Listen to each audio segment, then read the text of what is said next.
உங்கள் இன்கம்மை பேஸ் பண்ணி தான் ஃபினான்ஷியல் கோல்ஸை அச்சீவ் பண்ண முடியுமா? அதான் இல்லை.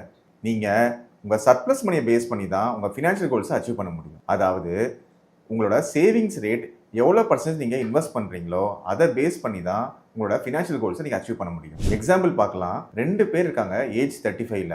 ஒருத்தர் 50,000 rupees earn பண்ணுறாரு. அவர் 50,000 rupees மணிலேருந்து 20% சேவ் பண்ணுறாரு. அதாவது 10,000 rupees மந்த்லி எஸ்ஐபியாக இன்வெஸ்ட் பண்ணுறாரு. 25 இயர்ஸ்க்கு இன்வெஸ்ட் பண்ணுறாரு. 12% ஃபண்ட் பெர்ஃபார்ம் பண்ணும்போது அவரோட கார்பஸ் 3.9 crores கிரியேட் ஆயிருக்கு. ஆல்மோஸ்ட் 4 crores கார்பஸை 25 இயர்ஸில் கிரியேட் பண்ண முடியுது. இன்னொருத்தர் மந்த்லி 1 lakh rupee earn பண்ணுறாரு. அதுலேருந்து 5% சேவிங்ஸ்க்காக ஒதுக்குறாரு. 5,000 rupees மந்த்லி எஸ்ஐபியாக இன்வெஸ்ட் பண்ணுறாரு. சேம் 25 இயர்ஸ் 12% ஃபண்ட் பெர்ஃபார்மன்ஸ்க்கு அவரோட கார்பஸ் 2 crores ஆயிருக்கும். ஸோ ஒருத்தர் 50,000 rupees earn பண்ணுறவர் 20% இன்வெஸ்ட் பண்ணும்போது 4 crores கார்பஸ் கிரியேட் பண்ண முடியுது.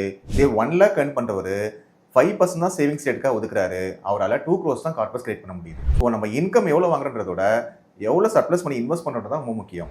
நீங்கள் பட்ஜெட்டிங் பண்ணி உங்கள் எக்ஸ்பென்ஸை கம்மி பண்ணி சேவிங்ஸ் ரேட்டை இன்க்ரீஸ் பண்ணிங்கன்னா உங்கள் ஃபினான்ஷியல் கோல்ஸை கண்டிப்பாக நீங்கள் ஈஸியாக அச்சீவ் பண்ண முடியும். உங்கள் ஃபினான்ஷியல் கோல்ஸ் அச்சீவ் பண்ணுறதுக்கு என்னோட கைடன்ஸ் தேவைப்பட்டுச்சுன்னா பட்ஜெட்னு சொல்லி டிஎம் பண்ணுங்கள். நான் உங்களுக்கு கைட் பண்ணுறேன்.